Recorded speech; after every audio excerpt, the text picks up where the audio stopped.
Dear student, welcome to class Zoology, BSc third year, paper number first and unit number 3 and BSc B.Ed third year, paper number second and unit number 3 में हम nervous system discuss कर रहे थे और nervous system में हम आज के क्लास में डिस्कस करेंगे strength duration curve and stimulus.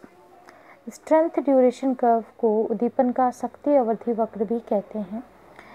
यह कर्व जो है, यह जो ग्राफ है, यह मेनली जो स्टिमुलस होते हैं उनकी फ्रीक्वेंसी का समय के साथ में यानी टाइम के साथ में हम ग्राफ मेंटेन करते हैं और इस प्रकार का जो कर्व हमें मिलता है वो स्ट्रेंथ ड्यूरेशन कर्व कहलाता है।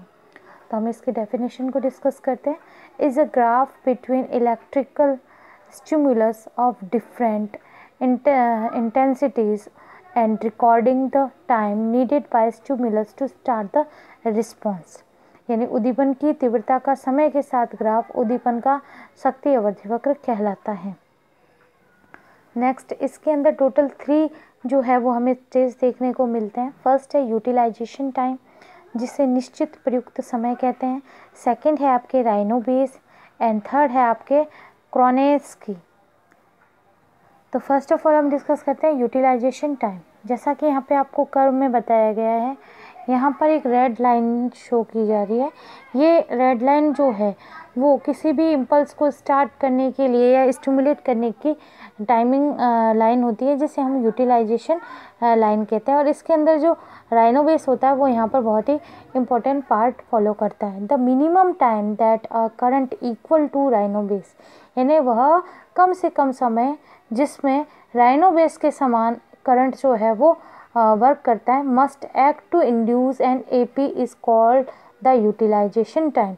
और वो इंड्यूस करता है, प्रेरित करता है करंट को। एपी क्या है आपके, जैसे डीसी होती है ना दृष्टि धारा, उसी प्रकार प्रत्यावर्ती धारा या जो भी एपी यहाँ पर जो है वो एक करंट करंट को रिप्रेजेंट कर रहा है। तो ये जो फॉर्म होता है इंड्यूस करने के कारण ये जो टाइमिंग होता है ये आपकी यूटिलाइजेशन टाइम कहलाता है। यानी यह वह कम से कम समय जिस पे करंट जो है वो राइनोबेस के इक्वल हो जाता है। इस प्रकार यह टाइम जो है वो इसे इंड्यूस करता है, इसलिए ये यूटिलाइजेशन टाइम कहलाता है, जैसा कि यहाँ पर ग्राफ में रेड लाइन से शो किया गया है। Next, rheobase. It is the minimum voltage stimulus which when applied for an advently prolonged time with produce and AP। वैद्युत उद्दीपन का वह कम से कम बल जो कि एक निश्चित प्रयुक्त समय तक लगाने से तंत्रिका आवेग उत्पन्न कर सके, ऐसे करंट को राइनोबेस कहते हैं। यानी वह कम से कम फोर्स जिससे किसी भी नर्व के अंदर इम्पल्स जो है वो क्या हो जाए, स्टिमुलेट हो जाए, जो है वो क्रिएट हो जाए। इस प्रकार का ये जो करंट होता है वो राइनोबेस कहलाता है, जो कि रेड लाइन से शो किया गया है। नेक्स्ट आपके आता है आपके क्रोनेक्सी क्या है? It is the minimum duration for which a stimulus equal to twice the rheobase value has a D applied in order to start in AP. यानी तीव्रता वाले करंट के दुगने उद्दीपन को क्या कहते हैं? क्रोनेस्की। जैसा कि यहाँ पर आपके ग्राफ में शो किया गया है, ये जो पिंक लाइन से शो किया गया है ये आपके क्रोनेस्की है, जो कि 2 इंटू राइनोबेस यानी दुगने करंट से जो है वो बता रहा है। बिना किसी अवरोध के दिए गए स्टिमुलेट से अ ट्रेन ऑफ स्पाइक स्टार्ट हो जाती है, जिसे फ्रीक्वेंसी स्टिमुलेट की जिसकी फ्रीक्वेंसी जो है वो स्टिमुलेट की फ्रीक्वेंसी के ऊपर डिपेंड करती है। नेक्स्ट हम डिस्कस करते हैं स्टिमुलस।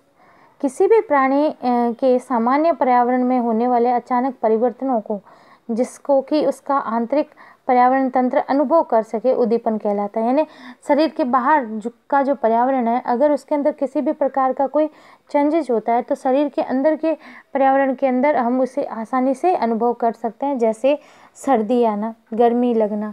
ये सारी क्रियाएं जो है वो पर्यावरण में चेंज हो रही है, लेकिन उसका इफेक्ट जो है वो अपने इंटरनल पार्ट्स के ऊपर पड़ता है, जिससे हम आइडेंटिफाई कर लेते हैं कि बाहर का जो टेम्परेचर है वो कैसा है। तो ये जो परिवर्तन होता है वो मेनली स्टिमुलस या उद्दीपन के कारण होता है।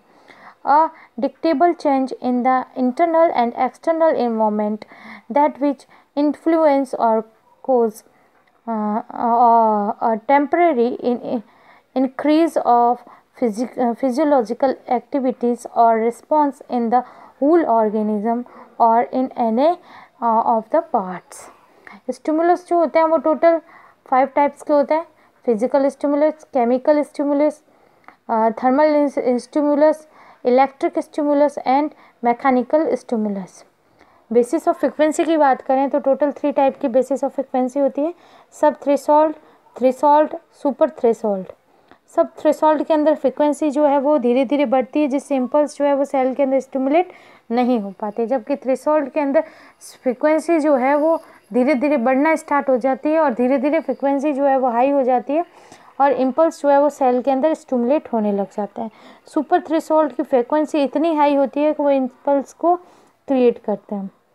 एनिमल में इफेक्ट डालने वाले स्टिमुलस जो होते हैं वो सेंसरी नर्व और रिसेप्टर द्वारा जो है वो कैरी कर लिए जाते हैं। थ्रेशोल्ड से लो स्टिमुलेट का यूज़ करें तो स्पाइक कभी भी नहीं बनता, लेकिन रिसेप्टर मेम्ब्रेन पर आयंस जो है वो चेंज होंगे, जिससे स्टिमुलस जो है वो ट्रांसमिट नहीं हो पाएंगे। इस प्रकार के जो रिस्पॉन्स होते हैं उसे लोकल रिस्पॉन्स भी कहते हैं। तो आज की क्लास में हमने डिस्कस किया है कि स्ट्रेंथ ड्यूरेशन कर्व क्या है और स्टिमुलस क्या है।